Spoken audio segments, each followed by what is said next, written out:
दोस्तों बात यह है कि हम गहरे समुद्र में कई दिनों तक रहकर इन टूना मछलियों को पकड़ने के लिए अब तैयार हो रहे हैं और वो भी इस बार 10 दिन से ज्यादा 10 लोग समुद्र में रहकर मछलियां पकड़ने वाले हैं। हम सभी अपने पेट के लिए ही तो रोजाना मेहनत करते हैं। अब उसके लिए जरूरी खाने का सामान ही हम अपनी नाव में लाद रहे हैं। अगर हम अच्छे से खाएंगे तभी तो समुद्र में हिम्मत से काम कर पाएंगे। इसलिए खाने का सामान बहुत जरूरी है। हमें जितनी भी खाद्य सामग्री चाहिए थी वो सब जहाज पर लाद दी गई है। अब बस नहाने और पीने के लिए जरूरी पानी लादना बाकी है। अब हमें जितना पानी चाहिए था वो भी लाद दिया गया है। मछलियां पकड़ने से ज्यादा पकड़ी हुई मछलियों को सुरक्षित रखना बहुत जरूरी है। अब हम उसके लिए जरूरी बर्फ अपनी नाव में लादने वाले हैं। इस बार हम समुद्र में मछली पकड़ने के लिए लगभग 600 के करीब बर्फ लेकर जाने वाले हैं। हम समुद्र में इस बर्फ को जितनी जल्दी खत्म कर लेंगे उतनी ही जल्दी हम वापस किनारे पर लौट आने में सफल हो पाएंगे, क्योंकि हम जो मछलियां पकड़ते हैं उन्हें सुरक्षित रखने में इस बर्फ की बहुत महत्वपूर्ण भूमिका होती है। फिर अपनी नाव के लिए जरूरी मात्रा में डीजल भरवा कर सबको अलविदा कहकर सीधे समुद्र में मछली पकड़ने के लिए निकलना होता है। हमेशा आत्मविश्वास से भरे रहे दोस्तों, अच्छा ही होगा। फिर यूं ही फोन उठाकर अपने सभी रिश्तेदारों, दोस्तों और शुभ चिंतकों को अलविदा कहकर और भारी मन से इस समुद्र में जाकर वापस आने में लगभग 1 महीना लग जाएगा। ये कहकर कि टावर नहीं मिलेगा, यूं ही फोन काट कर निकलना होता है। जब ये सोचते हैं कि अपनी पत्नी और बच्चों से बात नहीं कर पाएंगे, उन्हें देख नहीं पाएंगे तो बहुत मुश्किल होती है। लेकिन जब किनारे पर आते हैं तो जो खुशी मिलती है ना, उसकी कोई हद नहीं होती। हम धूती और इनके दरवे एक लमसम मछली पकड़ने जा रहे हैं, इसलिए हम हमेशा इन द्वीपों और जहाजों के बंदरगाहों को पार करके जाते हैं। और ऐसे ही जाते हुए देखिए हमारी एक इंडियन कोस्ट गार्ड वेसल जा रही है। और आज दोपहर के खाने में चिकन ग्रेवी बनी थी, उसे हमने जी भरकर खाया। शाम के समय देखिए समुद्र कैसा दिख रहा है, एकदम लालिमा लिए हुए। देखने में मौसम बहुत ही खूबसूरत लग रहा था। फिर अगले दिन समुद्र में एक तैरता हुआ टुकड़ा मिला। उस तैरते हुए टुकड़े में हमें एक खूबसूरत परला मछली मिल गई।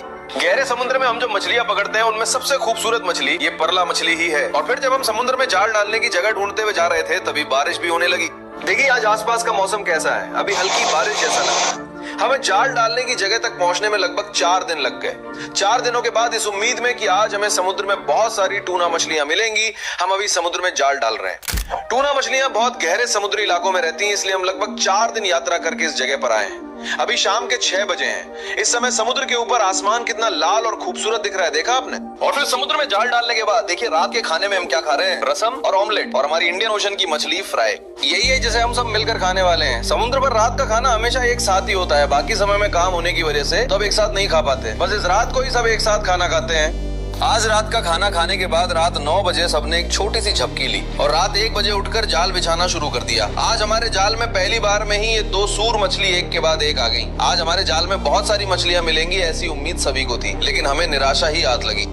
मछलियां हमें बहुत ही कम मिली हैं। एक जिंदा स्टिंगरे मछली और 20 से भी कम टूना मछलियां ही हमें मिली हैं। ये बहुत ही कम मछलियां हैं। आज हमें मछलियां नहीं मिली ये सोचकर वे निराश नहीं होंगे, अगले दिन देख लेंगे। अगले दिन हमें बहुत सारी मछलियां मिलेंगी, ऐसी उम्मीद हमेशा रहती है। अब तक पकड़ी गई मछलियों पर बर्फ डालकर काम निपटाकर सुबह दलिया पीना होगा। अगले एपिसोड